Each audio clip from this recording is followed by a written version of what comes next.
and to not take too much time with this intro so we have the maximum amount to hear about the amazing work that is underway across the region.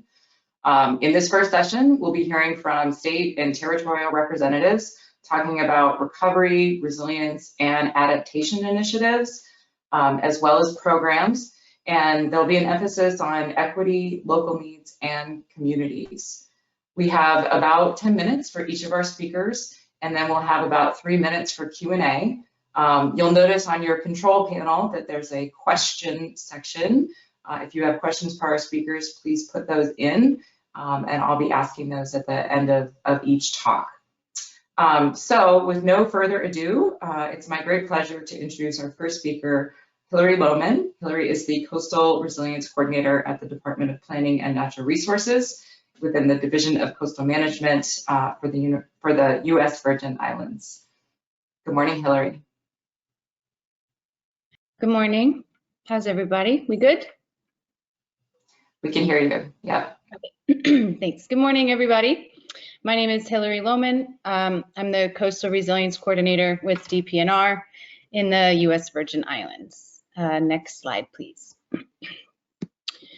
So resilience is a concept. I love resilience. Resilience is a concept. It depends always on the scale of time and space or area, and like the specific field of study and focus. So there's infrastructure and engineered resilience, as well as social and community resilience. But the origins of resilience are in environmental science, specifically ecology and forest ecology. C.S. Halling published Resilience and Stability in Ecological Systems in 1973, and he was also later one of the first to apply the theory of resilience to global climate change in like a 1986 paper.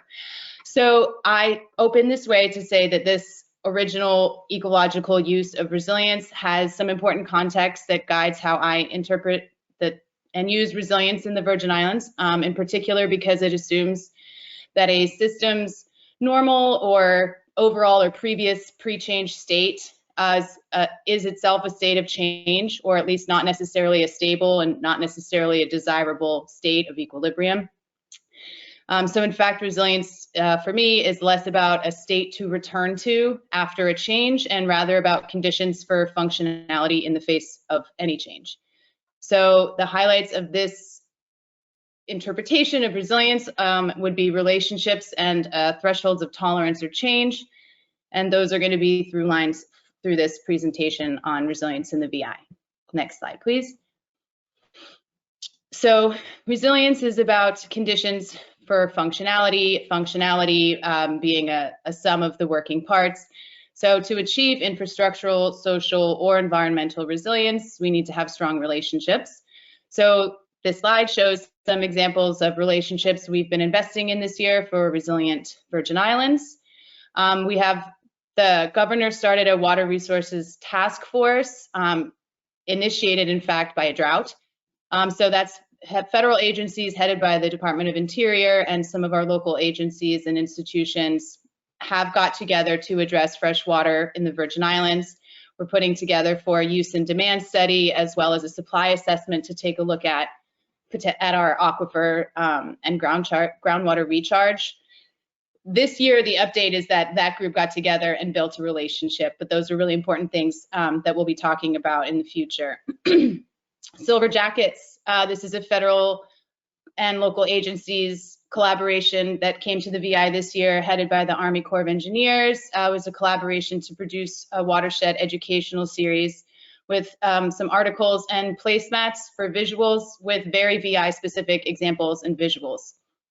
Great tool, great new relationships. And speaking of relationships, the Hazard Mitigation and Resilience Plan, the 5-year territorial plan that the university will be wrapping up this year, all within it, there's a focus on the importance of systems, whether it's governance and decision-making systems, supply chain systems, or community well-being. How systems interact with natural hazards has been a major part of that entire undertaking. And another highlight from this year, the USVI was the jurisdiction that saw the greatest increase in COCORA sites for the citizen science rainfall data collection. That's headed by UVI here too. So that's pretty exciting. Next slide, please. So, excuse me, if the resilience is about conditions for functionality, a system also depends on the amount of change that's experienced in relation to the amount of change that that system can tolerate. We are learning a lot about tolerance for and thresholds of change across a number of systems in the Virgin Islands. A couple examples would be our drainage systems. We have a major watersheds project underway. This past year, we've been conducting some water sampling in guts and drainage channels at a scale sort of for the first time for the territory. Also, the University of the Virgin Islands is looking at compound flooding and how and where that can overwhelm our drainage systems, potentially already is. And another example, excuse me, is a shoreline change study I'll talk about later. That's the CVI image you see in the middle. And we are definitely real-time learning about the tolerance for change in our coral reefs as stony coral tissue loss disease continues to kill hard corals. Next slide, please. So what is the amount of disturbance before a conditional state change or regime shift? How much change is too much? So for our drainage systems, they're facing more heavy rainfall, sea level rise, as well as other stressors. This image in the middle here, there's sargassum clogging this drainage outflow as well as seawater. So were it to rain, this is a compromised, the system is compromised in its function to drain rainfall runoff. But another update this year, the future was not going to look like a state of past anyway. The 2020 census says we have a almost 20%, 18% decrease in population. So that's going to come up with some significant changes in federal funds, and we'll have to see what the next 10 years look like. And then regarding our environmental systems, this year, not only is stony coral tissue loss disease teaching us about thresholds of change, shorelines are changing, but also there's increased severity of storms and also drought. 2021 was the driest year on record for the island of St. Croix. Next slide, please. So with resilience as a function of relationships, there are some highlights of how the VI is approaching resilience with a watershed perspective. So DPNR has this major watersheds project. We'll be wrapping up this late winter, early spring. We'll have 8 watershed plans to reduce flooding and improve water quality. Through this, DPNR and our Department of Public Works, so planning and natural resources, along with Public Works, we now hold quarterly meetings and have much more regular coordination on road works and stormwater projects. And DPNR is also building stronger relationships with VITEMA, our territorial emergency management agency, as we move from watershed plans to how to get those recommendations implemented, potentially through the HMGP program. And then finally, just news last week that apparently $99 million in funding for flood control projects is coming to the territory through the bipartisan infrastructure law and the disaster relief law. And there's already some flood control projects in priority watersheds that are poised to be invested in with those funds. Next slide, please. So in terms of resilience as a function of thresholds or tolerance for change, a few highlights from the University of the Virgin Islands. Doctors Marilyn Brandt and Kristen Wilson-Grimes, these are updates from their labs on this slide. They're using some HMGP funds along with other funds to better understand the role of coral reefs and mangrove systems. So with regard to corals, this past year, they've got, the university's got 6 outplant sites where corals grown in nurseries get reintroduced to reefs, 2 in-water nurseries where they're growing corals before outplanting them, and also a lab with 10 seawater tables where they're also growing and experimenting on fragments. Research is going on into the resilience with respect to genetic and species diversity, as well as environmental conditions of water quality and wave activity. And for mangroves, there is now a nursery at the University of the Virgin Islands studying the conditions for growth and survival for all 3 major mangrove species for coastal protection and all sorts of wetland importance. And there's a 5-year study with 18 mangrove sites to study the conditions for recovery after the 2017 storms. So that's underway this year as well. Next slide, please. Another critical habitat is our beaches, the main natural resource and generator of revenue for the territory. So DPNR is funding the development of a coastal vulnerability index, shoreline, which is a shoreline change assessment to deal with the USVI is pretty tricky for a CVI because it has very small pocket beaches and the shoreline varies over very short distances. Next slide, please. That will also come out in early 2022, and we're excited to use it to understand how our beaches change over time to support the management of our soft shorelines, quantify and prioritize risk. Next slide, please. So in conclusion, resilience in the Virgin Islands means persistence in the face of change to maintain function. It doesn't, excuse me, it doesn't have to be toward a state it was before, just toward a state where things are working. So resilience in the coming year, we are going to be having a NOAA RISA 2-year position, someone to help us translate some of our local materials about climate change. 2 target audiences across the government of the Virgin Islands about climate change impacts to various sectors. And we are producing a social vulnerability index this year as well. Using the CDC methodology, there's a social vulnerability index. The CDC does it for every state, but not the territory. So we'll be getting one of those done and adding some local context on top of the CDC methodology. Thank you. Thanks, Hillary. Really appreciate it. We did have a question come in for you, and it's about the Silver Jackets project that you mentioned. Wondering if there's a website where materials can be seen, and curious about how those very local examples you talked about improved understanding. Thanks. I will put the link in the chat to the Silver Jackets. I can't walk and chew gum though, so I'll do that in a second. No worries. Actually, Hillary, will you put it in the question box? Sorry, I was just going to address how we're using it, I guess.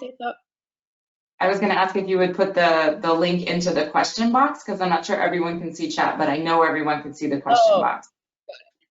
Thank you. And so it was interesting. We haven't used it so much, but it's a very new update that we just had it roll out. It took the better part of the calendar year. We did have a rollout where we have something called VINE, VA Network of Educators. So we're rolling it out to people who work with educators. Some of the audience in the Silver Jackets is pretty disaster recovery heavy, which was interesting because they helped guide what people who know about watersheds can share about what's relevant about watersheds for people. And once, I'm not sure if I'm doing a good job, but the placemats, so there's 4 articles going through the basics of a watershed, how to manage it and why, both in terms of agencies potentially, who manages and does what, and what individuals can do. And the placemats are really cool because there's a watershed per major Virgin Islands, St. Thomas, St. Croix, and St. John with some local. So it's very recognizable. It calls out some of the places, and then it has a graphic of like how of ridge to reefness in that watershed. So NOAA helped us develop those graphics, and they're really great. There's a glossary of terms. So there's a bunch of materials that people can rifle through, and we're hoping that teachers use it, people maybe onboarding at emergency management agencies. It's pretty accessible and digestible things, and we'll have to follow up with agencies to see how they use it because it's also pretty new here. Thanks, Hillary. Really appreciate it. All right, with that, we'll call it a wrap for the Virgin Islands, and we are going to move on to Georgia. And for this presentation, we have 2 speakers today. Jennifer Klein is a coastal hazard specialist with Georgia Coastal Resources Division, and Jill Gamble, who's a coastal resilience specialist with Georgia Sea Grant. Jennifer is going to kick us off today, so I'll turn it to you, Jennifer. Great, thank you, Heidi. Welcome, good morning from coastal Georgia. I just kind of wanted to go over a few of the highlights that have kept us busy over the last year, and then I'll hand it over to Jill. Jill's got some things that have been a little bit more applicable throughout our entire state. So next slide.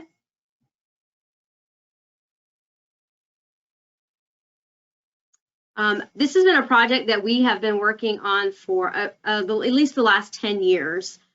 This year, we wrapped up completing disaster recovery and redevelopment plans based on FEMA's National Disaster Recovery Framework for all of Georgia's 11 coastal counties.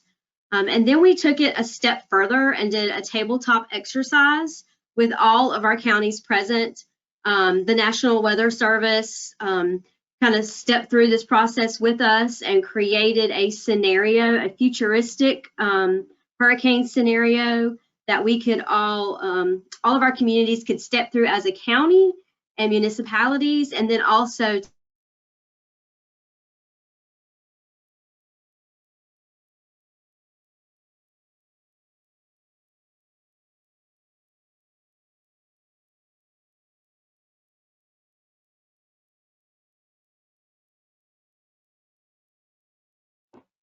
I think Jennifer might be having some connectivity issues.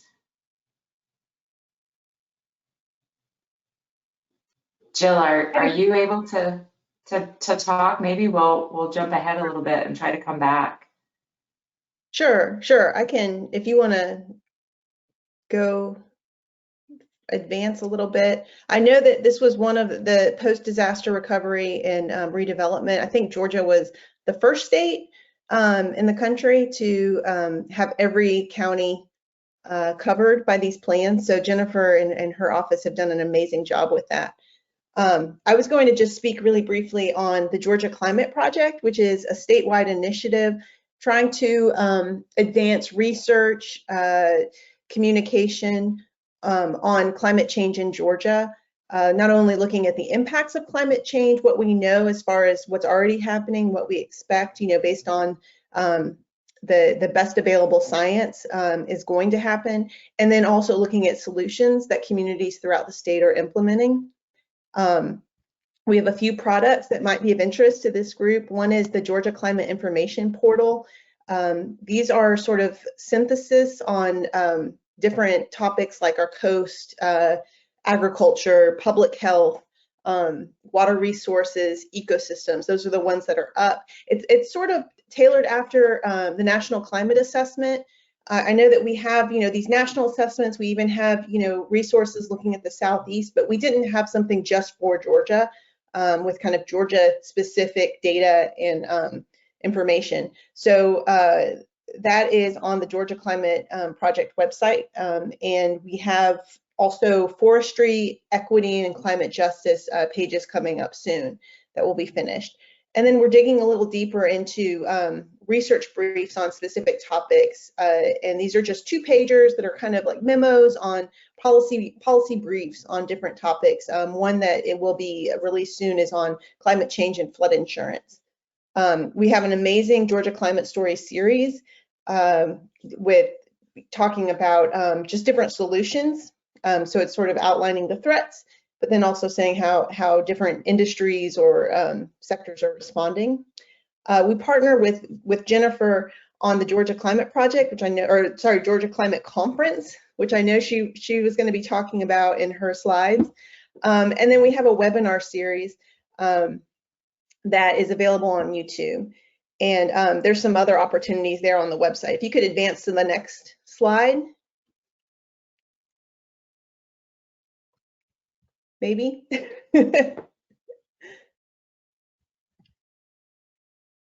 There we go.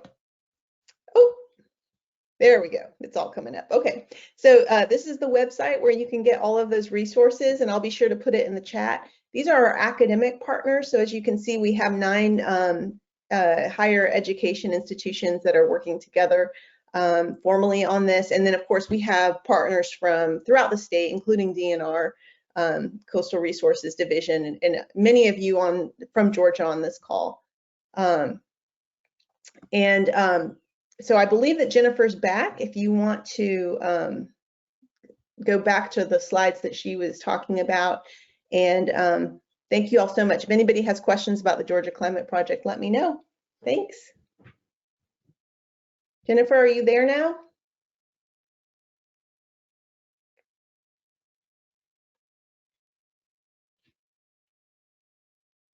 Maybe. She is not quite back yet. I know that she is intending to come Well, right if back. the Georgia conference, I can cover that. The Georgia Climate Conference. I'm not sure Sure. what order that was in her slide deck. Meredith, if you don't mind going forward just a couple slides, that would be great. I think there we go. Thank you. Yeah.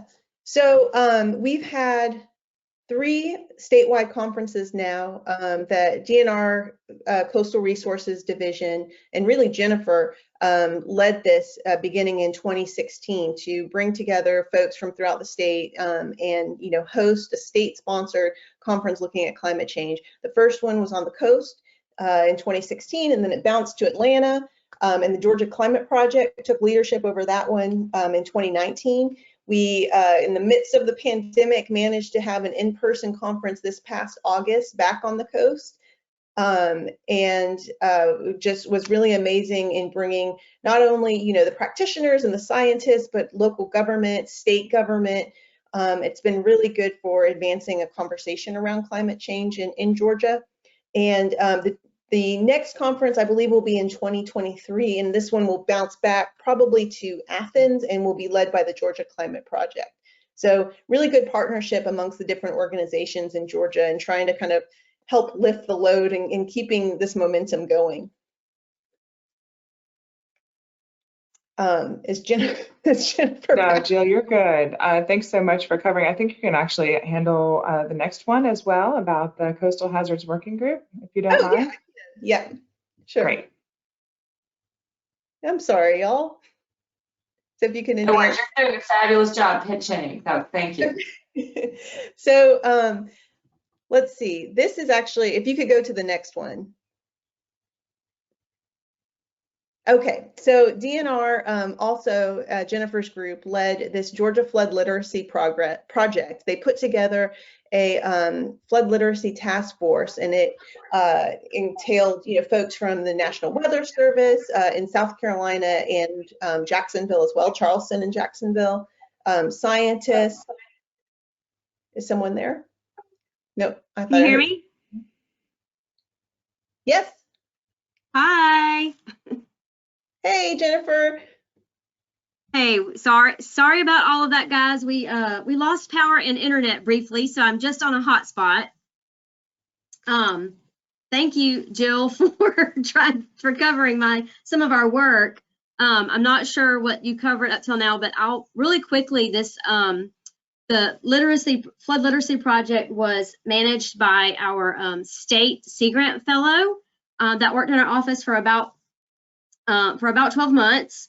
And what we were looking at is, it was critical to us that professionals from different sectors in the field of flood work work together to establish a common flood hazard lexicon so they could effectively communicate among each other and then also with the public. And so we worked to unite professionals of various sectors in the field to see what flood terms were being used and how they were being used.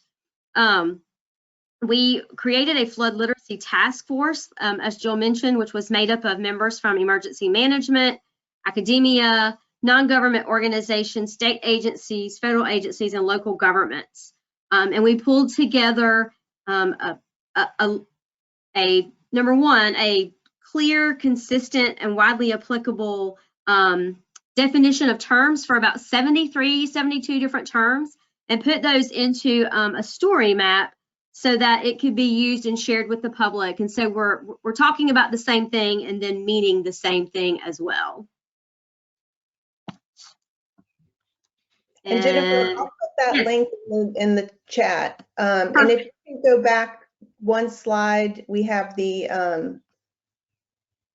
is the enhancing coastal resilience with green infrastructure slide, Jennifer. Yeah, so this is a project that we've worked on where we are demonstrating the practicality and cost effectiveness of utilizing green infrastructure approaches to mitigate impacts from flooding and wind. The project involved numerous partners that modeled potential riverine and coastal flood damages, ran damage assessment models, conducted economic assessments, identified pilot green infrastructure projects, and performed legal and policy analysis as well. It is all put in this guide, and that is also available on our website, coastalgadnr.org. And then we're just going to be finalizing this up with a legal workshop coming up in the near future. And I think, I'm sorry, Heidi, I know we're probably out of time, but there's maybe one more slide that was at the end. Was there a slide on the coastal hazards? Yes. Yeah, community of Yeah, practice. I'll be really quick.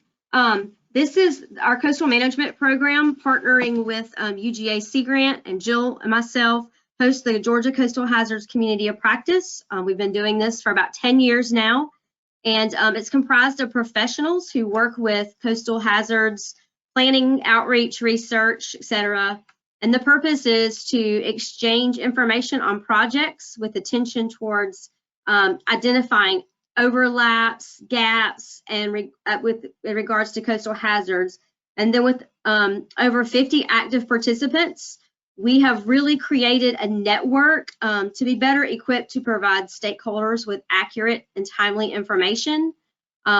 We convene quarterly, and so this has been a real success for us in Georgia. And I think that was my last slide. Thanks, Jennifer and Jill. Really appreciate it. Y'all did a great job tag teaming there to cover everything. We won't take time for questions. There was one question that came in about potential contacts with Chester Island. I'll ask you two to maybe address that in the question box.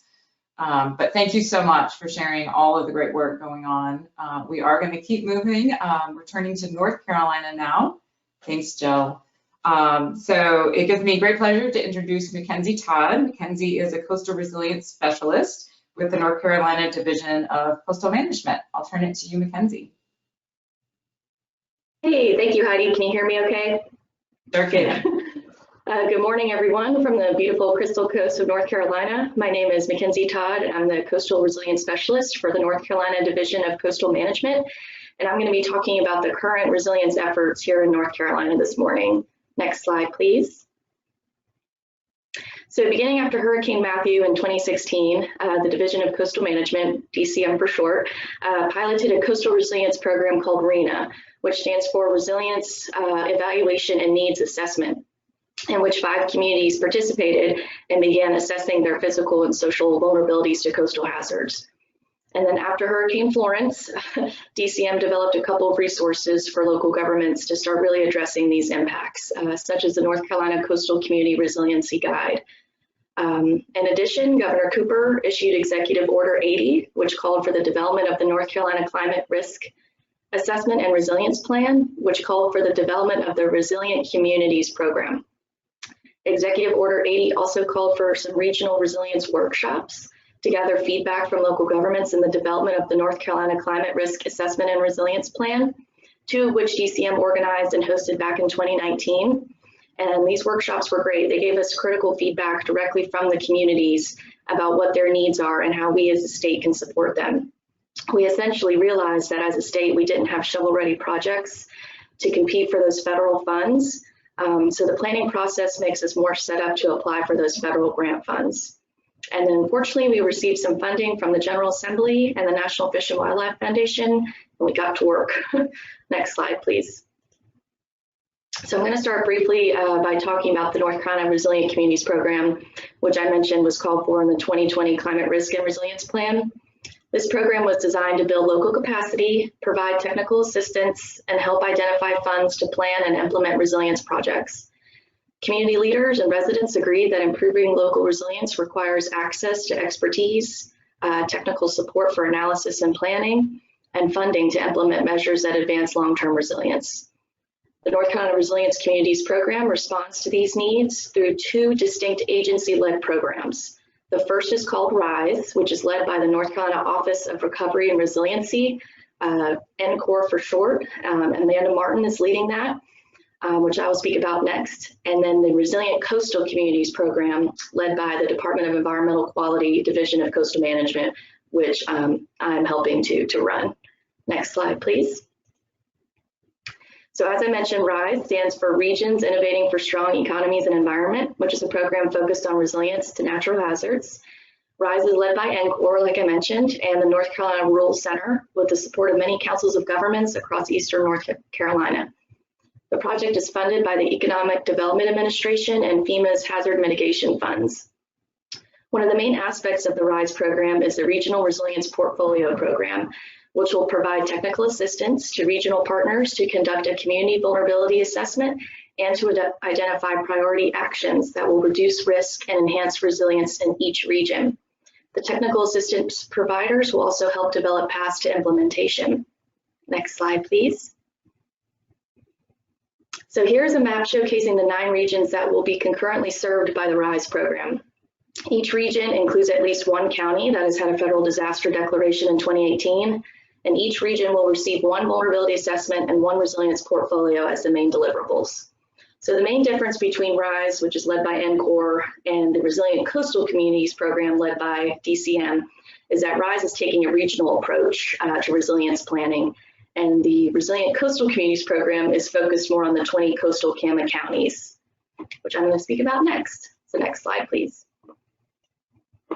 So the Resilient Coastal Communities program is what I'm specifically working on, administered by the North Carolina Division of Coastal Management. The program objectives are primarily to address barriers to coastal resilience at the local level, assist communities with risk and vulnerability assessments, developing project portfolios, advancing projects to shovel-ready status, and linking communities to funding streams for project implementation. Next slide, please. So this program intends to increase local capacity for resilience planning, incentivize a data and community-driven process, provide tools to support vulnerable populations, reduce costs to communities, and meet them where they are in the process, since each community is different. Next slide, please. So critical to this program have been our partners. So including NCORE as one of our partners, we've kind of been helping one another, get these programs off the ground. We've also got the Nature Conservancy and North Carolina Sea Grant, who have all been on our steering committee and alongside us from the beginning and have been essential to the start of this program. Next slide, please. So the Program Planning Handbook was developed by DCM staff to provide guidance to the contractors and local governments in completing phases 1 and 2 of the program. I'll go into the phases next, but the program steps and processes are outlined in there, and important existing data, tools, and resources are linked and incorporated throughout. This handbook can also help communities that will be completing the work of phases 1 and 2 themselves to prepare them to apply for phases 3 and 4 implementation funding. Next slide, please. So, and if you hit it one more time, it should highlight the phases 1 and 2. Yep, thank you. So there's 4 phases in the program, and we're currently within phases 1 and 2. So phase 1 includes performing a risk and vulnerability assessment, developing a community action team, and engaging with the public.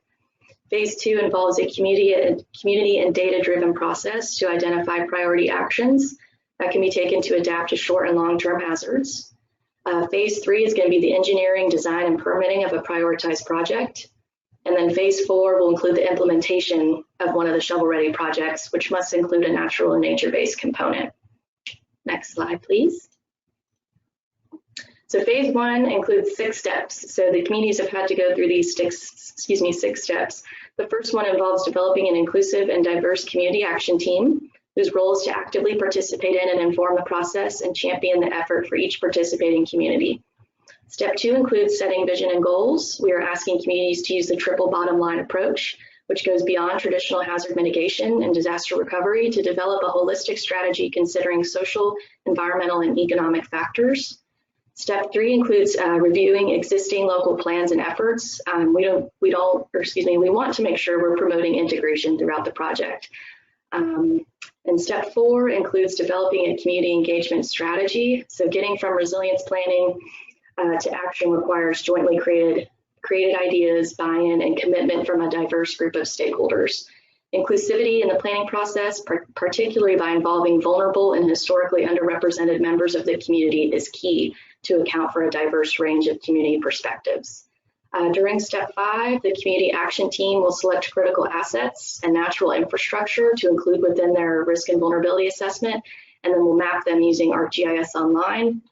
And then finally, step 6 is to conduct the risk and vulnerability assessment, which will evaluate risks of the community's vulnerable populations, their critical assets, from a number of coastal hazards, including rainfall, tidal and riverine flooding, storm surge, sea level rise, and other locally relevant hazards. Next slide, please. So phase 2 of the program involves the development of the project portfolio, which is a lot of the communities are excited about. So during this phase, the communities will identify a suite of potential solutions and actions aimed at reducing exposure and sensitivity to those hazards that they addressed, as well as strengthening adaptive capacity of their assets and their vulnerable populations. They will then consolidate and prioritize projects and characterize their feasibility. And then finally, program steps will be consolidated into a resilience strategy. Next slide, please. So the main deliverable for phases 1 and 2 of the program is that resilience strategy, consisting of a combination of the deliverables developed throughout the process. And while this is not meant to be a comprehensive resilience plan, the information within this strategy may later be used to develop a comprehensive resilience plan or be integrated into existing local plans and ordinances. So having a planning document like this helps to provide, a clarity of purpose, attract funding, and provide a more direct path to implementation. Next slide. So here's a map of our 2021 participants. As you can see, there is a range of communities that were selected. We have 18 municipalities and 8 counties participating, as well as 10 contracting firms were selected to complete the technical assistance for phases 1 and 2. So the communities were matched with the selected contractors, which are listed on the left-hand side of the map. And we are procuring directly with the contractors and handling all the grant administration and reporting so the communities don't have that contracting burden. Next slide, please. These got a little out of order. Sorry about that. So just a few noteworthy metrics. The program has engaged over 200 people on the ground focused on local resilience. The community action teams are currently meeting. They're conducting their risk and vulnerability assessments and conducting public meetings, which have been really exciting. We've leveraged about $1.35 million in state funds to bring in $1.62 million in federal funds and another $550,000 from the National Fish and Wildlife Foundation, which is really exciting. We also received $1.15 million and 3 full-time employee positions from the North Carolina General Assembly last year. We currently have a total of $300,000 budgeted for phase 4 construction. So we cannot fund projects in every community, unfortunately, but we will select projects through a competitive application process. We allocated that budget to focus on planning and community engagement and building a portfolio of shovel-ready projects across multiple coastal communities. And we feel this is a good place for us to focus initially rather than on funding construction.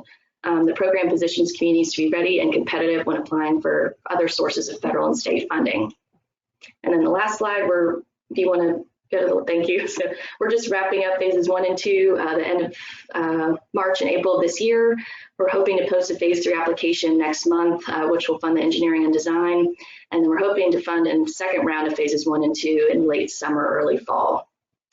And with that, I want to thank you all for your time this morning. Hopefully I didn't go over too much, Heidi. No, you're good, Mackenzie, and it's just such an impressive program. Really appreciate you giving us the scoop. I didn't see a question right away in the chat box or question box, but I have one. I wondered if you would say just a little bit more about how the community engagement and stakeholder engagement is going and what that looks like on the ground. I know you said there's been some really impressive engagement and the teams are meeting, but how has that sort of unfolded? It has been going very well, and especially with COVID-19, it has been a challenge for our contractors and communities to figure out how to best engage the communities and the public without putting everyone at risk.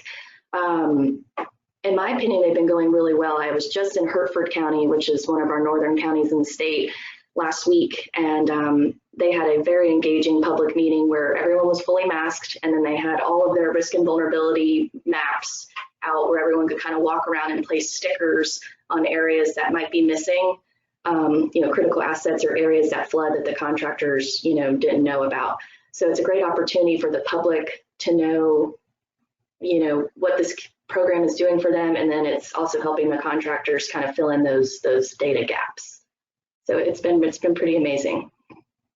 Excellent. I'm so glad that engagement is happening in spite of the pandemic. That's great to hear. Yeah. Well, thank you so much. Really appreciate hearing about the work in North Carolina. So thanks, Mackenzie. We will turn now to South Carolina. We're going to be hearing from Alex Butler. And Alex is the Resilience Planning Director with the South Carolina Office of Resilience. With no further ado, I'll turn it to you, Alex. Hey, good morning. Hope everybody can hear me. I was having some mic issues earlier. You're all good. Thanks. Yeah, I am Alex Butler. I'm the new Resilience Planning Director for the Office of Resilience here in South Carolina. We're a pretty brand new agency, but we have a lot of work going on. Slide, please. Just a little background on our office. We kind of arose out of a 2018 Floodwater Commission that our Governor McMaster created. That was to look at kind of the long-term and short-term recommendations to alleviate and mitigate flooding statewide. Many of y'all may remember we had some pretty significant flooding in 2015, and then that was followed up by subsequent hurricanes Matthew and Florence. In 2020, the legislature and Governor McMaster passed the Disaster Relief and Recovery Act, and that act created the South Carolina Office of Resilience. That office folded in the existing Disaster Recovery Office, which was using FEMA funds to do some home rebuilds into the Office of Resilience. The office is governed by a Chief Resilience Officer, Ben Duncan, who was appointed in 2021.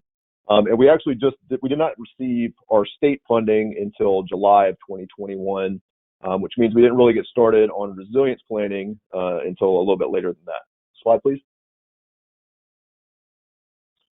So the Act directs us to develop a strategic statewide resilience and risk reduction plan. And we're supposed to develop that in coordination with the recommendations of the Floodwater Commission. And it's going to serve as a framework to guide our state investment in flood mitigation projects. In addition, we're going to be recommending policies and procedures to help protect people and property in South Carolina. Initially, we're going to be focused on flooding, but we'll also be looking at other natural hazards as well moving forward. We do have a legislatively mandated deadline for this project, so that's July 1, 2022 to have the initial version of this done. Again, we didn't really get started until September of last year, so it's a really quick turnaround on this. The asterisk there is that there is a chance that deadline might be extended by our legislature, but we won't know that for a while. But we're operating under the assumption we have to have it done by that date. Next slide, please. First thing we really had to do with our planning was define what resilience means for South Carolina. I know a couple of the other speakers have talked about resilience definitions and what it means, and we thought it was important to have that defined for what we were talking about in South Carolina. And so after many meetings of wordsmithing, we came up with this definition. That's our working definition, which is just the ability of communities, economies, and ecosystems in South Carolina to anticipate, absorb, recover, and thrive when presented with environmental change and natural hazards. Slide, please. So I'm a visual person, so I think about this in terms of system function over time when faced with different pressures. So we have environmental pressure, which can be climate change, but also land cover change, population change, just system deterioration, and then we kind of have these acute events of dam failures, wildfires, floods, winter weather, that sort of thing. And it's the ability of the system to not only handle those events and those changes, but to actually anticipate that they're coming and maybe improve system function prior to the event, so that way we don't have that big of a drop down during the event. Slide, please. One of the big takeaways from the Floodwater Commission that we work on, and I'm a hydrologist by trade, so this is important to me, is that we understand that water doesn't follow political boundaries. So we're taking our planning approach on a basin scale, and that's not just the South Carolina portions of the basin. We're also making sure we're talking to our partners in North Carolina. Large portions of the water that comes into South Carolina originates in North Carolina, so we have to be cognizant of that and understand those flow pathways for the water systems. Slide, please. So one of the big things we're seeing in South Carolina is just large population increases, especially along our coast. So these are just our coastal counties, kind of past populations and future projections. The blue line is Charleston County, which I think everybody's probably familiar with Charleston. Certainly, we've seen a lot of growth in that county. And then the red line is Horry County, and that's the Myrtle Beach, Conway area of our state. And you can see we've had really explosive growth in that county over the last couple of decades, and that's anticipated to increase and even steepen in the coming decades. And a lot of these counties are in pretty flood-prone areas, so that's why resilience planning is going to be important as we move forward. Slide, please. So some current activities that our office has been working on. We have an advisory committee that's made up of other state agencies, nonprofits, and other interest groups to help us identify vulnerabilities and examine possible solutions to those hazards. We've also partnered with the University of South Carolina, our South Carolina Climate Office, as well as South Carolina Sea Grant to help develop a state-specific climate assessment. So taking a lot of what's been happening with our climate in South Carolina and what can we expect moving forward based on all that global climate data. We've also been working real hard to kind of pursue an update to our NOAA Atlas 14 curves. Those curves are used for a lot of system design. And with all the infrastructure money coming to the states, we thought it was important to have the most up-to-date numbers we could. Our current numbers had not been updated since 2006, and that was based on 2000 data. So they're fairly out of date, and they miss all of the recent flooding events that we've had. We're also working to identify areas for conservation that are important for flood mitigation, and then to identify co-benefits for those areas. And then we've also tried to acquire a flood data set to help us understand the flood hazard risk statewide. Slide, please. So our conservation areas, we've recognized early on that land conservation is an important part of our resilience planning for South Carolina. So what we're doing is we're trying to identify those areas in the state that have real impacts on floodwaters. And so we're looking at both the soils data and our land use land cover data and coming up with kind of priority areas. A lot of times we hear about protection of lands, speaking mostly on floodplains when we're talking about flood protection, but we thought it was important to recognize that much of that water originates in the uplands, and conservation of those areas can help slow the water across the landscape and reduce that flooding impact. So for each of the HUC 8s in South Carolina, we've developed a kind of conservation priority map, again, based on the ability of that landscape to help with floodwaters. We're then taking those maps and we're overlaying with other groups' priority maps. So we have a South Carolina Conservation Bank that works to conserve properties. We've also been working with Audubon and Nature Conservancy to identify properties that have a lot of co-benefits. The idea here is that if we can identify properties statewide that not only are good for flood protection, but also have other co-benefits, then we can leverage resources and put some of those properties under protection. I want to note that we did do this for each of the HUC 8s. So for each HUC 8, we'll have maps that identify priority areas specific to that HUC 8, with the ultimate goal being that a community can come in and pull a map, click a dot on a map, and it'll show the priority areas that would be important to help them in flood protection, which may be outside their community, but within their watershed. Slide, please. So a big data set we've also been working on to try to understand the scope of our flood hazard here in South Carolina is we've acquired the First Streets Foundation flood inundation data set. First Streets Foundation is a nonprofit group that works on flood data. They also have the Flood Factor product that some of y'all may be familiar with. We've acquired the paid version of that, which really is, they've done both fluvial, and coastal models to identify flood risk statewide. And so kind of the takeaway from this is on this map, we have in the blue areas our FEMA 100-year flood zone maps. And then all the warmer oranges and reds, that's those areas identified by the First Streets Foundation data set. And then the little flags are survey responses we've received about where people are experiencing flooding.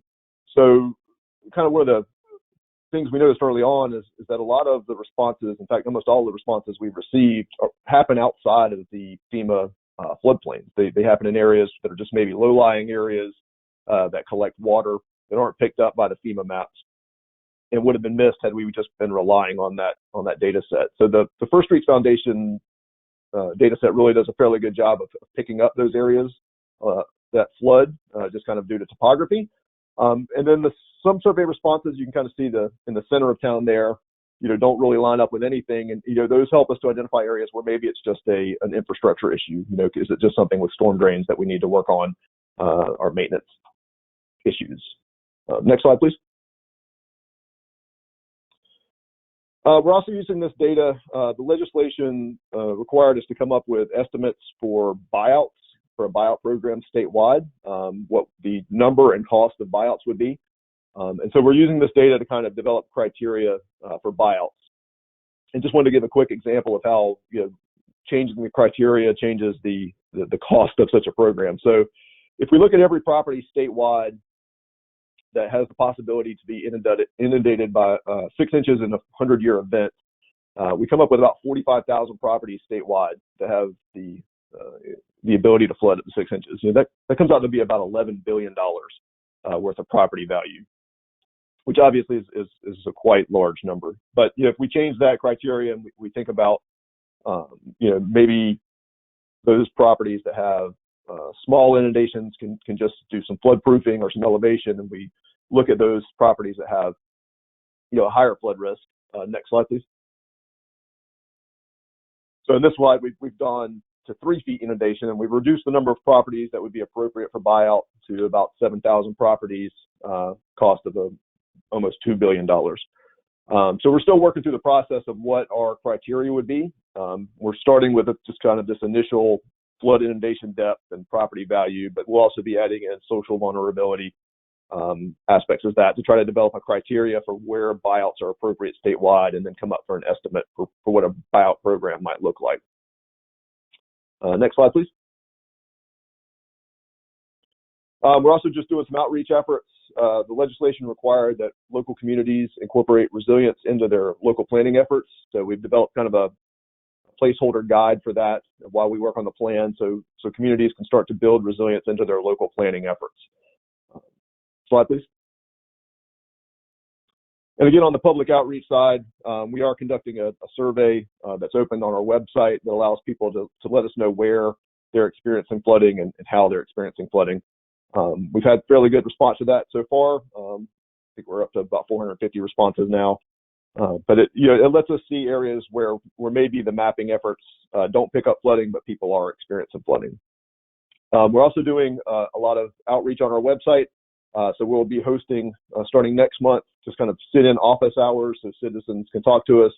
Again, we're on a real short time frame, so our public outreach has been limited, and COVID doesn't help. So we're trying to do as much as we can, and we're having to do a lot of that in the virtual space. Should we get the extension that we've asked for, we'll do more in-person meetings and stuff like that out in the community to meet people where they're at. I believe that was it. Next slide, I think. It's the last slide. If people would like to contact me, reach out. Happy to talk to everybody. I've had a lot of conversations with our friends in North Carolina. So, it's definitely, resilience to me is we have to think on a big scale, but the actions happen in a local community, right? So we've got to really push those actions down local.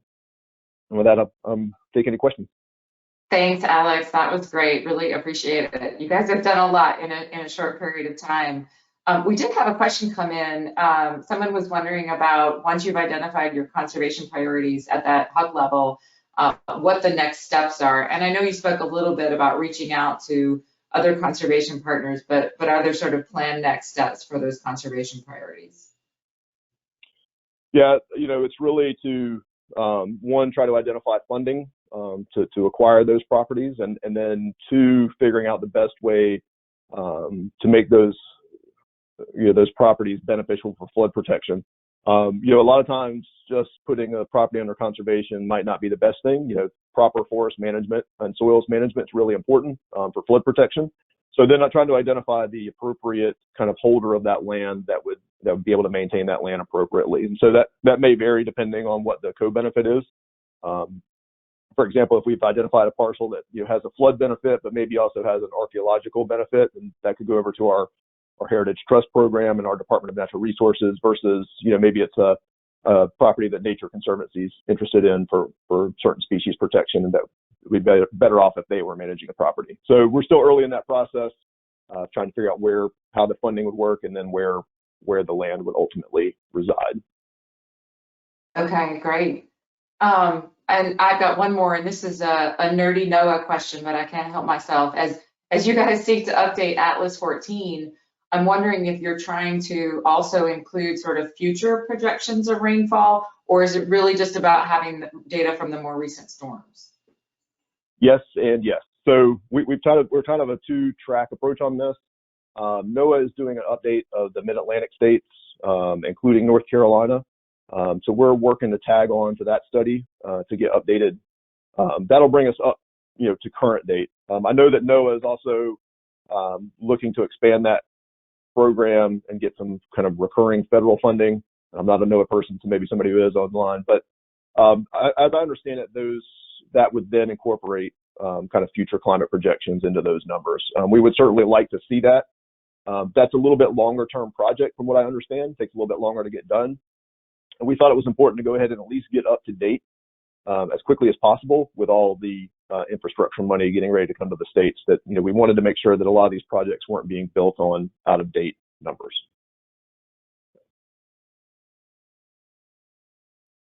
Thanks, makes total sense. Well, really appreciate it, Alex. Thank you so much for giving us the scoop on South Carolina. We will turn now to Florida, and I'm pleased to introduce our next speaker today, who's Diane Quigley.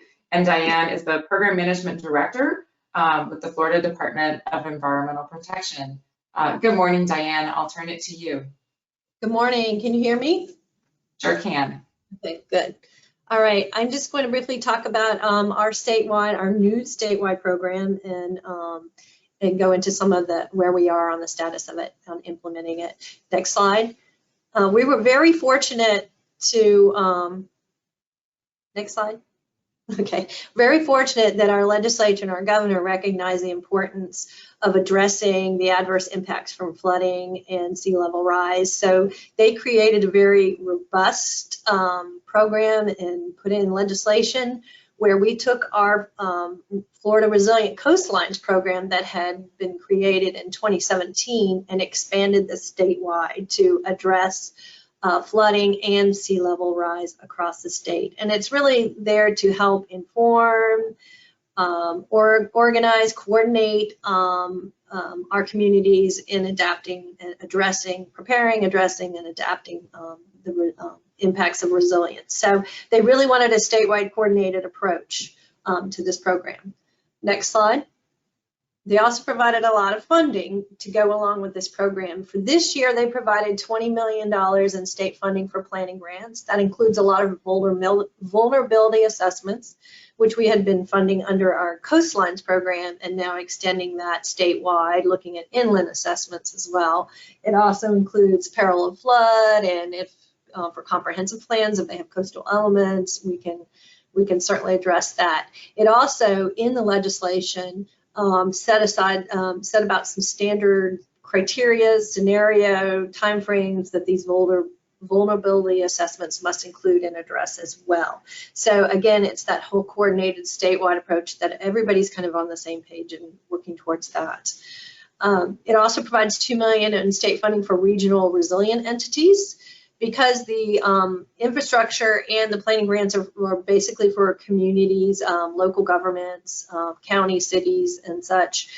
It provides for us also regional entities as well to enter in projects, either to maintain and assist the counties and local governments in studies, or to implement some infrastructure projects. It also came along with, in addition to our $100 million in our statewide plan that is actually funding for 22-23, and I'll talk about that in a minute. It also, we were fortunate enough to get the ARPA funding of $408 million in Resilient Florida for infrastructure implementation grants as well. And we did analyze all the projects that came into us for both the plan and the federal implementation grants, utilizing the same criteria, so we could all look at and the same eligibility, somewhat same eligibility requirements, a little bit different, but that we all look at them through the same lens, and they were evaluated in a standard format. So next slide. The legislation is pretty prescriptive, you'll find as I go through it, and they had a pretty good plan in mind when they implemented it, but it does identify critical assets for us. It defines them.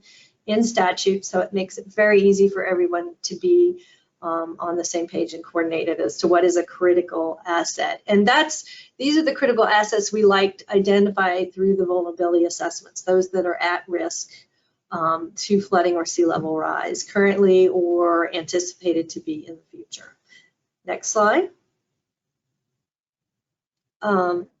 Again, when we looked at eligibility of all these projects, again, the federal pot was a little bit different than the state pot for our plan. But it had to be from local governments, and as I mentioned, addressing flooding and sea level rise. I know there's a lot of different components of resiliency, but this one was specific to those criteria. And it can be from it did identify what agencies could apply for these grants and who was eligible, and that for the state plan, it's required to have a 50% match, except if they're in a financially disadvantaged small community. Now for the federal program, the 50% match was not required. It's a little bit different. So next slide. So the legislation we knew it was coming down the pike, became effective early last year, and then by July 1, we opened our portal for grants applications. And September 1, we closed it for all grants, and that includes the planning, the regional entities, and infrastructure grants. We got them all at the same time. And by December 1, as required in the legislation, the statute, is we had to submit our statewide flooding and sea level rise resilience plan to the legislature. And this included the funding for the $100 million worth of $100 million pot of statewide projects for anticipation by the legislature for funding next fiscal year, starting in 2022. So it's a little complex. But we did meet all of this, and we also, at the same time, produced the federal list of projects. Now, right now, I'll go into a little bit later. We'll go to the next slide and talk a little bit more about the plan.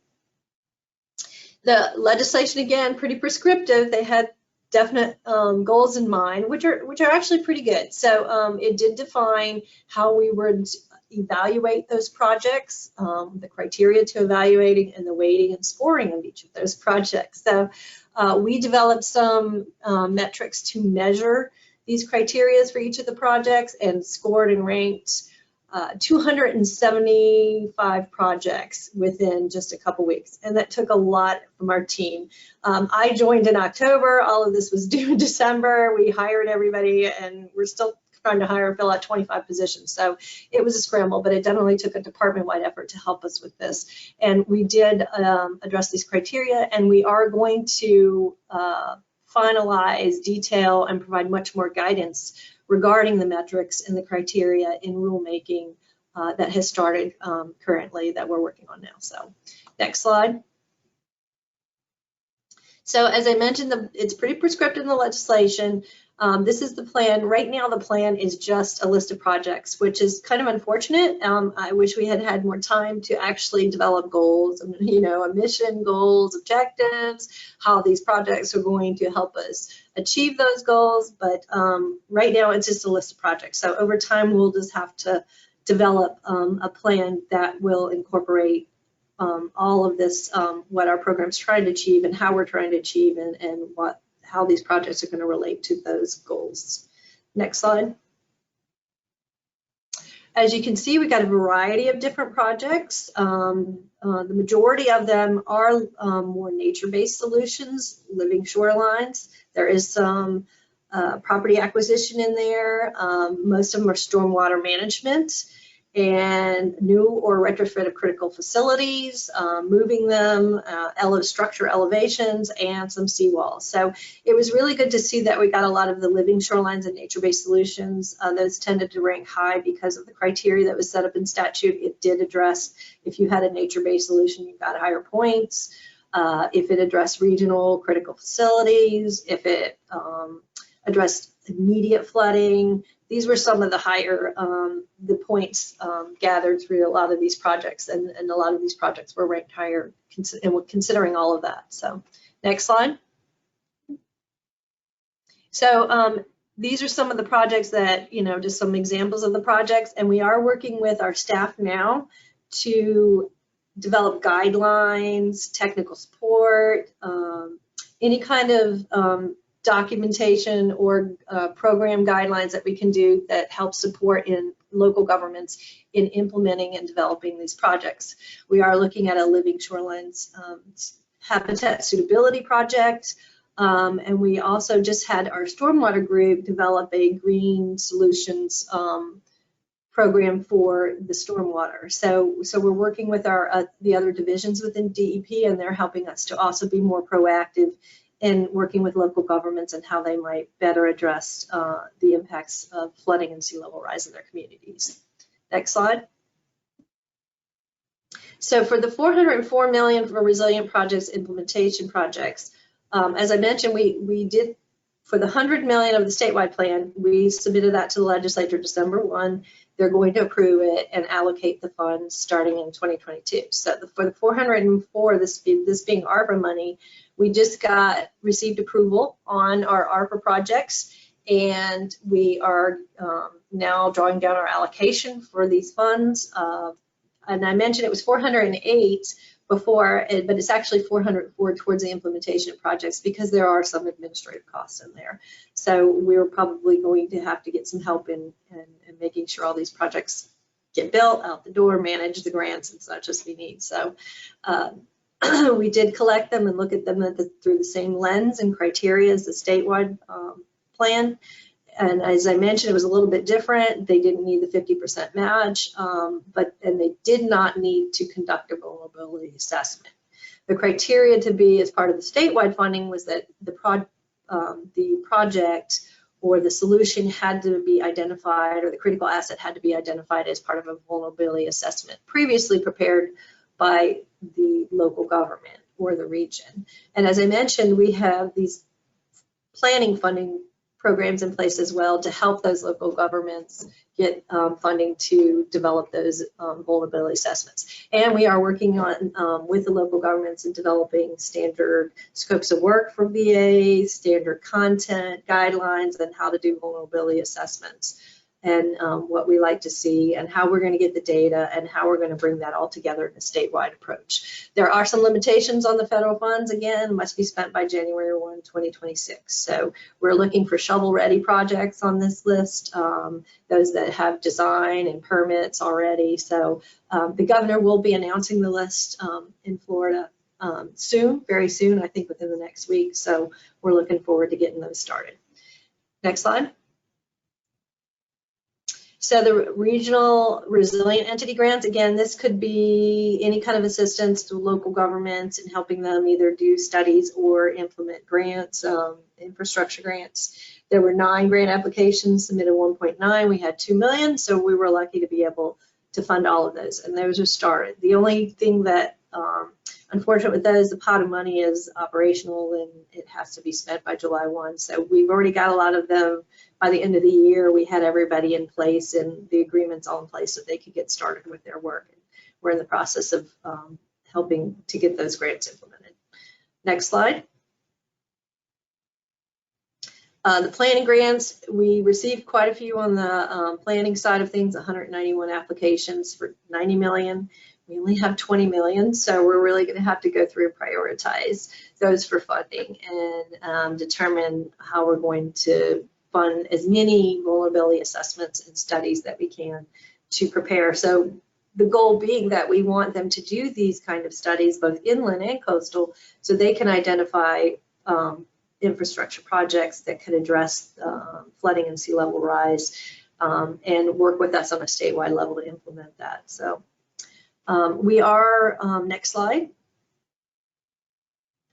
We are also in the legislation, we have to develop a statewide flood vulnerability and sea level rise data set and assessment. So by July 1 of this year, we have to collect all the data sets from all the local governments vulnerability assessments, and there were about 67 statewide.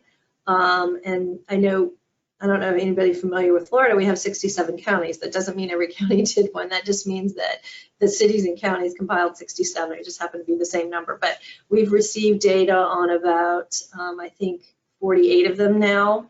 And what we're doing is trying to organize, aggregate that data, see commonalities, and what we're going to do is pull from that to see what data they used, the NOAA sea level rise estimates, which are required in statute, what timeframes they looked at, which is also now required in statute. So some of these were done a few years ago, so they're not consistent with statutes now. So we're kind of looking at that and aggregating and see what we want to bring forward and bring into the statewide assessment, which is due by July 1 of next year. And after that, any projects that we fund in the statewide plan have to come from that statewide assessment. So again, that helps fulfill the legislative intent of a coordinated statewide approach to adaptation and to address resiliency in the state of Florida. So we're all on the same page. We're all looking at the same critical assets. We're all identifying the same areas that we determine that are flooded and affected by sea level rise. And also, we're doing this statewide assessment in conjunction with the USF Flood Hub. It's setting up a flood hub at USF. They're going to be our scientific working group end of it, where they're going to look at the sea level rise curves and maybe storm surge and things like that. So we all have a standardized approach towards that in our statewide model. So I think that's it. Next slide. Oh, again, we have collected all the VAs from around the state. These are some of the locations, and we're working to collect that data right now. So I think that's it. Also in the rulemaking, as I mentioned, we are doing rulemaking on our criteria for ranking of our projects. And if you're interested in following the rulemaking, you can certainly sign up and do that. We're starting workshops now, and we're looking at a large public workshop in March. So anybody have any questions? Thanks, Diane. Really appreciate it. We did have a question come in, and I think this is going to be a question for all of our presenters at the end, but I'll ask you now. And it's whether you might be using THERA, which is an acronym, and I Googled it very quickly, and it's Threat, Hazard, and Risk Information. It's Threat and Hazard Identification and Risk Assessment, THERA. Is that a process that y'all have used? No, I'm not familiar with it. And you were cutting in and out, so I'm hoping I got it. You said is it like a risk? Can you say that again? It's THERA, and it's an acronym. It's THIRA, and it looks like it's sort of a standard risk assessment process that perhaps FEMA and other emergency managers use, but it doesn't sound like that's something that Florida has used to date.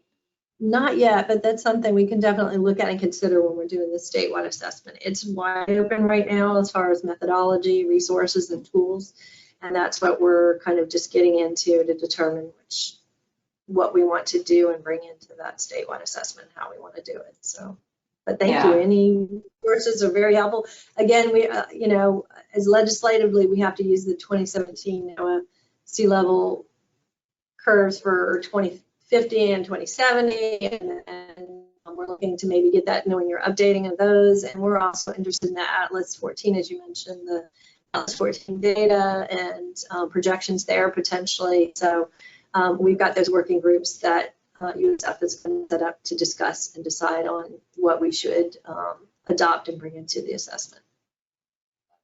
And Dan, one other question. You had mentioned in your Tier 4 projects that you were looking to support disadvantaged communities. Can you talk a little bit about that criteria and if that's something that you're sort of looking at how to do over time? Yeah, the statute definitely identifies and defines for this program what a disadvantaged community is. If they are disadvantaged, the local match is waived.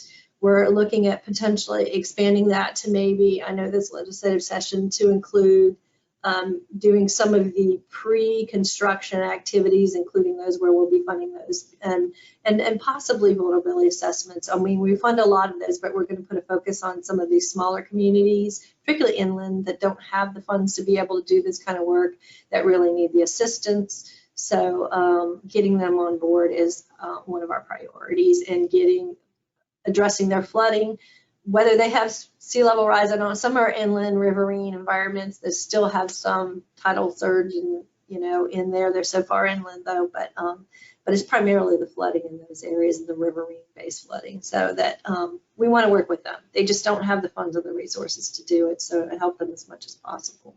So. All right, well, thank you so much.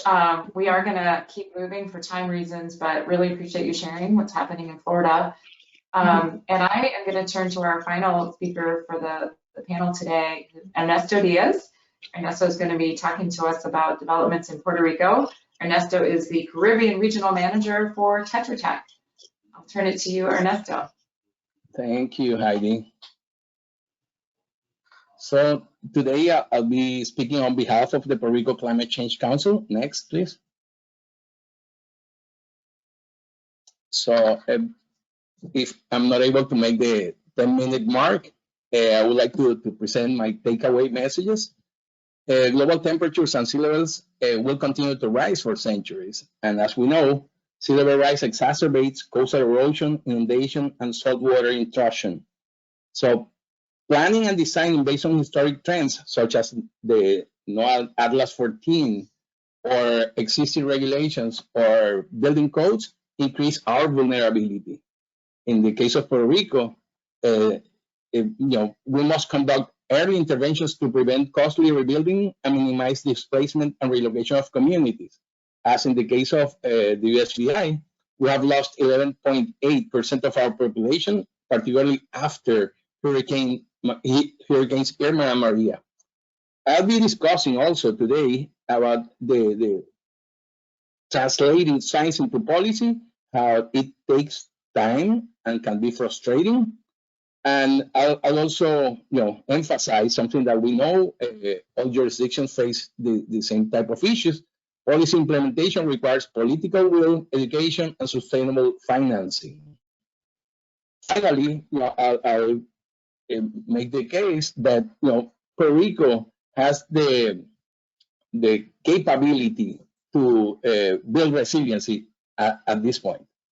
So next, please.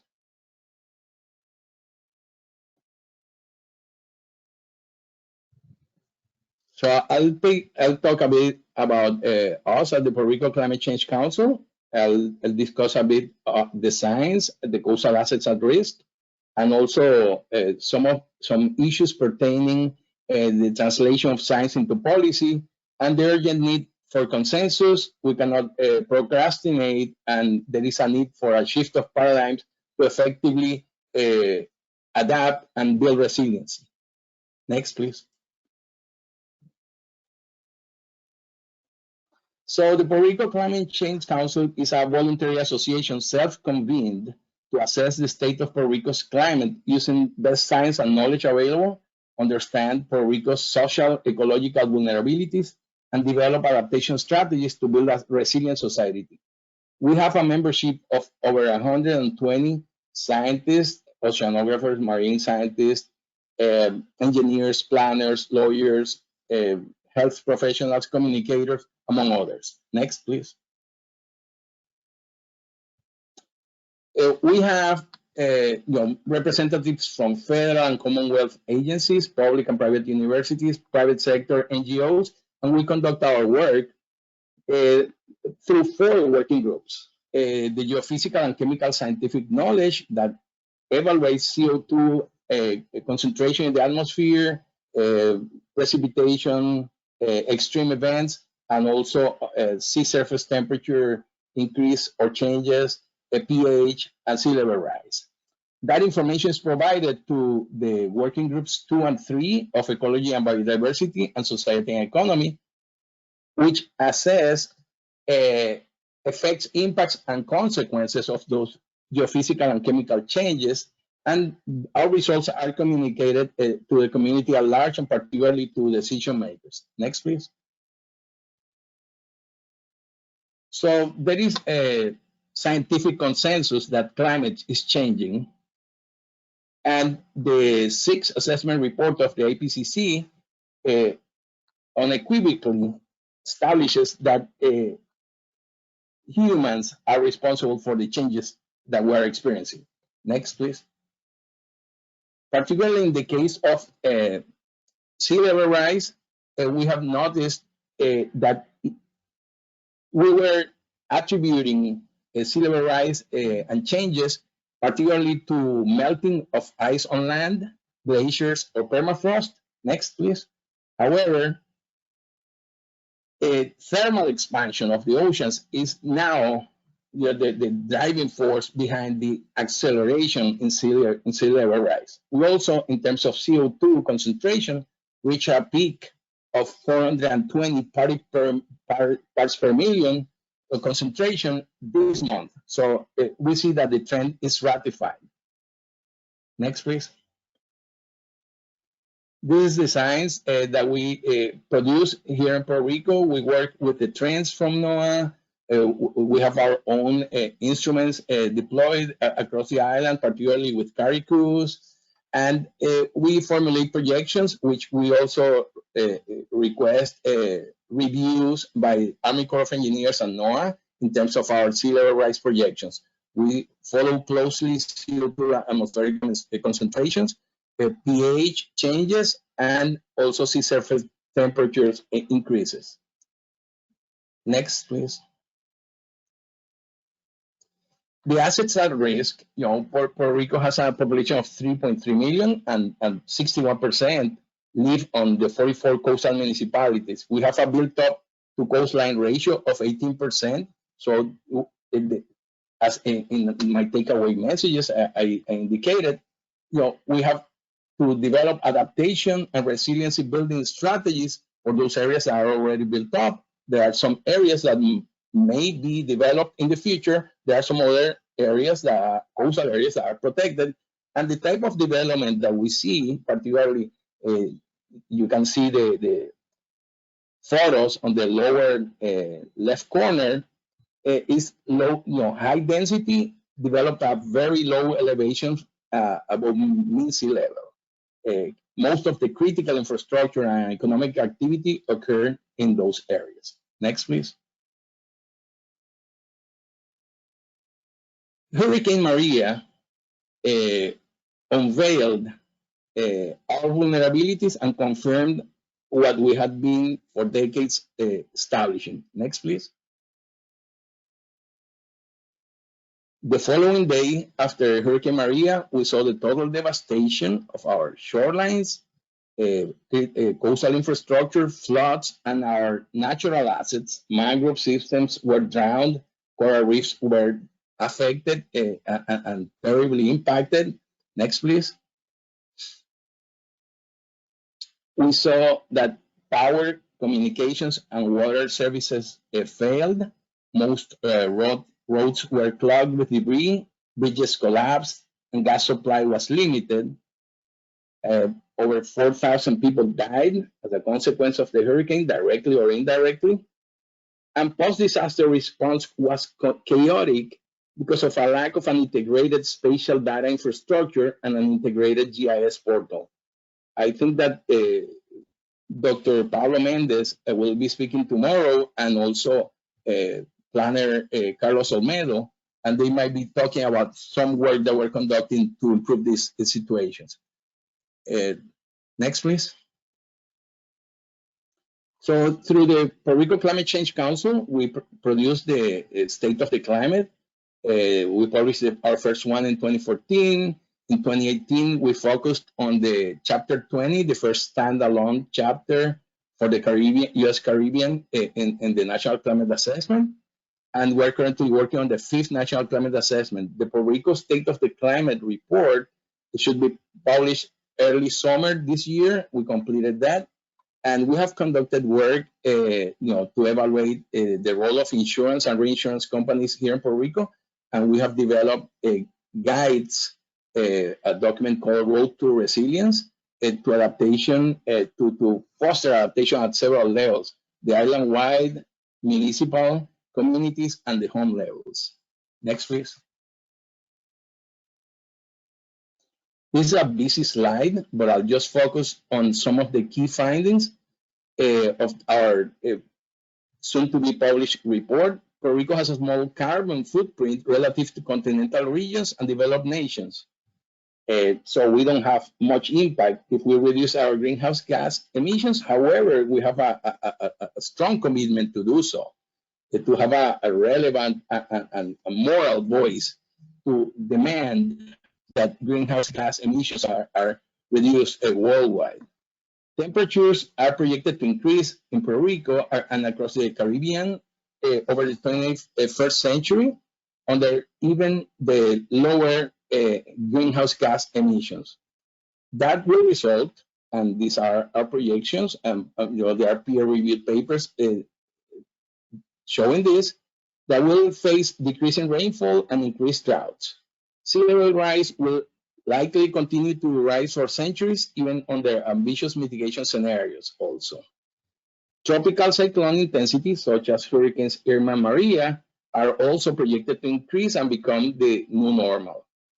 The combined effects of increases in tropical cyclone intensity with rising sea levels will lead to increases in storm surge and coastal flooding in an island that has over 500,000 people living in flood-prone areas and over 100,000 people living in areas potentially affected by storm surge. Next, please.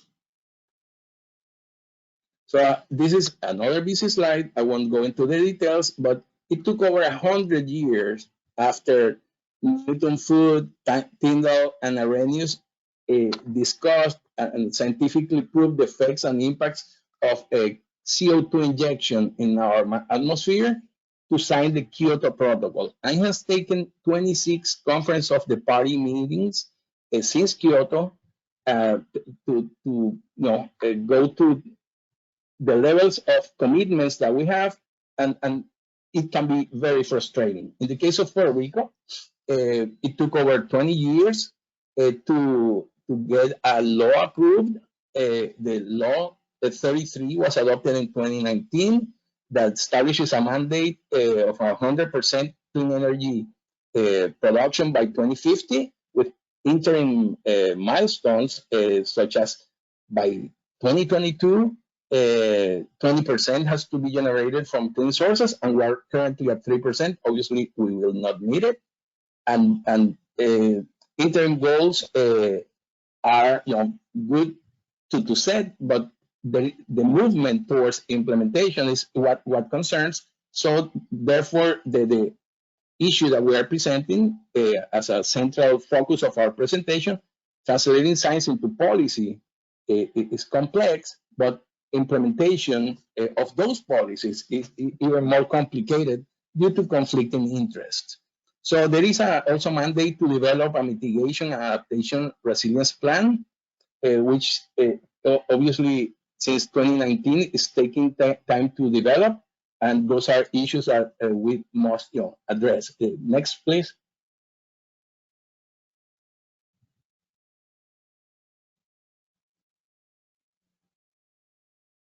Next, I think that is, yeah. So I think that, so we are not meeting Law 33 and Law 17 milestones. We are not meeting either the land use plan milestones or the sectoral plans, state and municipal plans, municipal land use plans. We have the funding available, and I'll show some numbers at the end to effectively move towards achievement of those milestones and effectively also building resilience. Next, please. I think this is my last slide. Congress allocated over close to $80 billion for recovery. Core 3 is the government agency for recovery, reconstruction, and resilience. FEMA and HUD, through the CDBG-DR and CDBG programs, have allocated funding. However, it has taken over 4 years, and only 29% of the funds have been allocated or disbursed. So we've been lucky that in the past 4 years, we have not been hit by another hurricane. But my conclusion here is that we have the science, we have the knowledge, we have the policy in place, and now we have the funding to effectively address the issues that would contribute to build resilience in Puerto Rico. That's my last slide, but go to the takeaway messages. and I'll be open for any questions. Thanks, Ernesto. That was great. I don't immediately see one in the question box, but I was wanting to ask you, and your last slide really spoke to this. How do you see the connections being made between the spending and allocation of the recovery dollars and trying to be resilient and adapt? Are those threads coming together?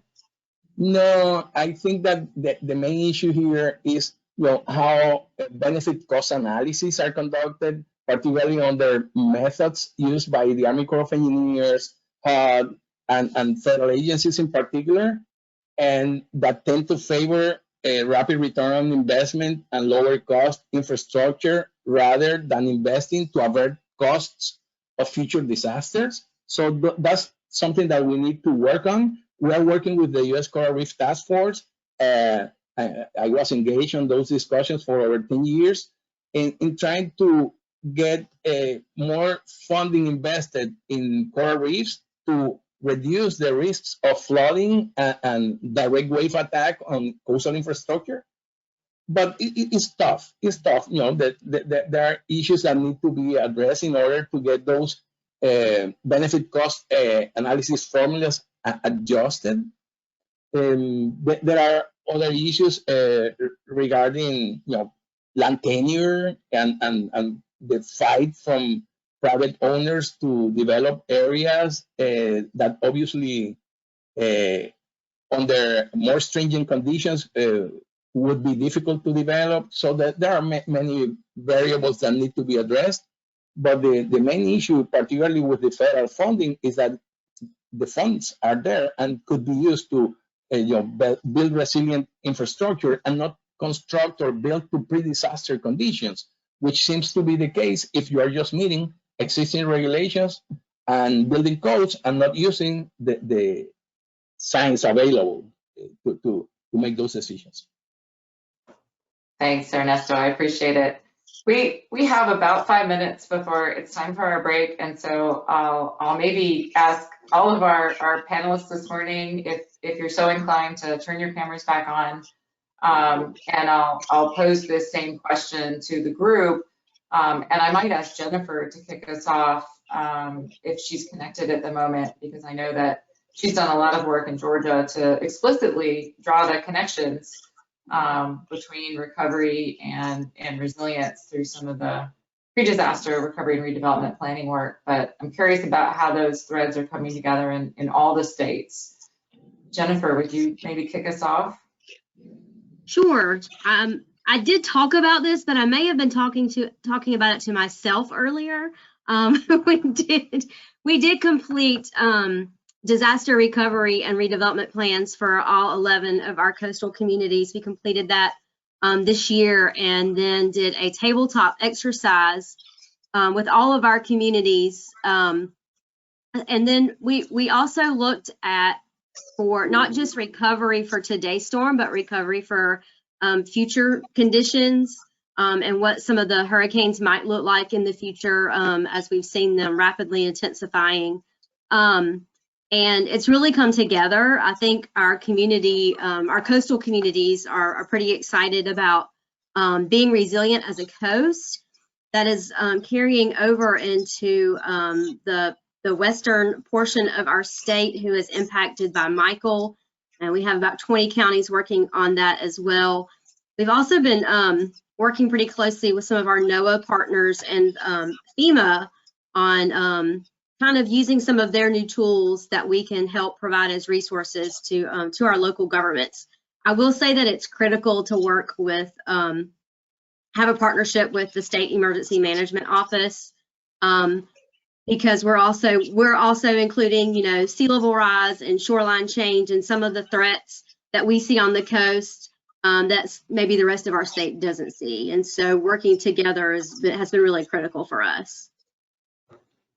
Thanks, Jennifer. Good lessons for sure.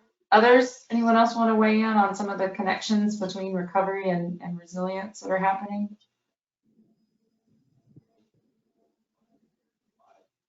And I might put Mackenzie on the spot, because Mackenzie, you were saying that the N Corps is using some of their HUD CDBG-DR money So they have been able to apply that for some of this resilience work. Is that correct? Yes, that is correct. And I would direct maybe some of those questions to Amanda Martin, because I'm not as familiar with that program. But from my understanding, they've done an amazing job pushing those funds to create the RISE program, and I'm excited to see where that goes. Right.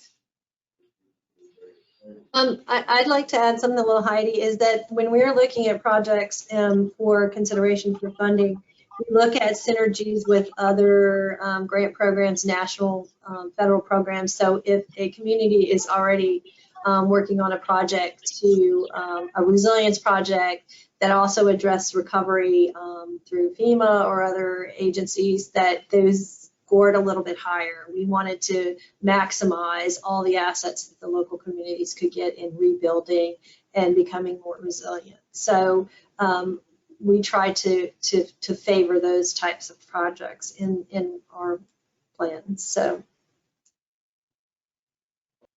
Excellent. Thanks, Diane. Anyone else want to weigh in on that one?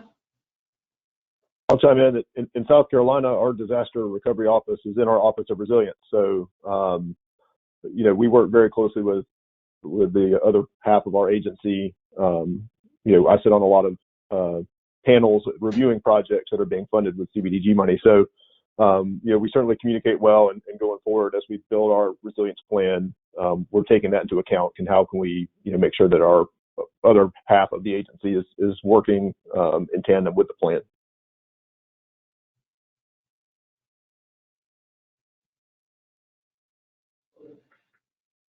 All right. Well, thank you guys for addressing that. I know those are some of the threads that this overall meeting is looking to pull together. So appreciate those perspectives. I just want to say a heartfelt thank you to all of you, especially to Jill and Jennifer for surmounting your technical challenges and tag teaming. That was really great. I know all of our attendees will have appreciated hearing from each of you. It is time to take a 15-minute break. So we will be back at 11 o'clock, and we'll see everybody after that break. Thanks so much.